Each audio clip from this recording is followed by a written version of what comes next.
Party ఫిరాయించిన ఎమ్మెల్యేలపై high court ఇచ్చిన తీర్పు చాలా గొప్పదన్నారు స్టేషన్ ఘన్పూర్ మాజీ ఎమ్మెల్యే తాటికొండ రాజయ్య. స్టేషన్ ఘన్పూర్లో బై ఎలక్షన్స్ రావడం ఖాయమన్నారు. కడియం శ్రీహరిని ఓడించడానికి స్టేషన్ ఘన్పూర్ ప్రజలు సిద్ధంగా ఉన్నారని పేర్కొన్నారు. కోర్టు ఆదేశాల్ని గౌరవిస్తూ 4 వారాల్లో ఫిరాయింపులపై చర్యలు తీసుకోవాలన్నారు రాజయ్య. ఫిరాయించి ఒక పార్టీ నుండి గెలిచి అంటే బీఆర్ఎస్ పార్టీ నుండి గెలిచి కాంగ్రెస్ పార్టీలో జైన్ అయిన వారిని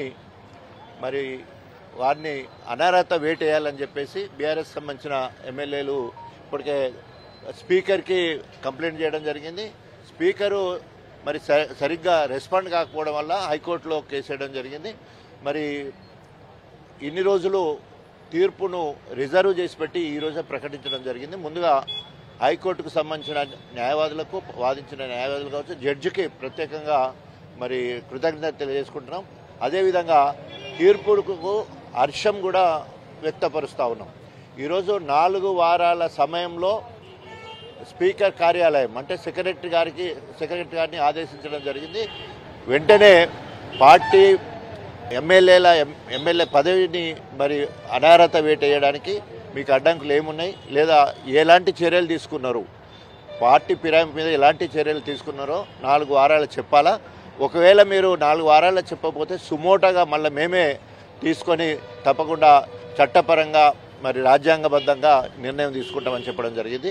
గతంలోనే సుప్రీంకోర్టు మణిపూర్ కావచ్చు, తర్వాత 3-4 రాష్ట్రాలలో మధ్యప్రదేశ్ కావచ్చు, అక్కడ చాలా మటుకు అనర్హత వేటేయడమే కాకుండా 6 సంవత్సరాలు మళ్ళీ తిరిగి పోటీ చేయకుండా కూడా వారిని సస్పెండ్ చేయడం జరిగింది, బహిష్కరించడం జరిగింది.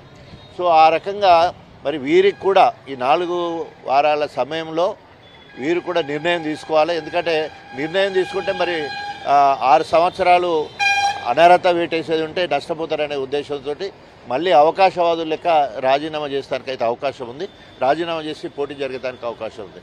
సో ఘన్పూర్ నియోజకవర్గంలో ప్రత్యేకంగా అటు దానం నాగేందర్ కంటే తెల్ల వెంకట్రావు కంటే కూడా అందరి దృష్టి ఘన్పూర్ నియోజకవర్గం మీద ఉన్నది.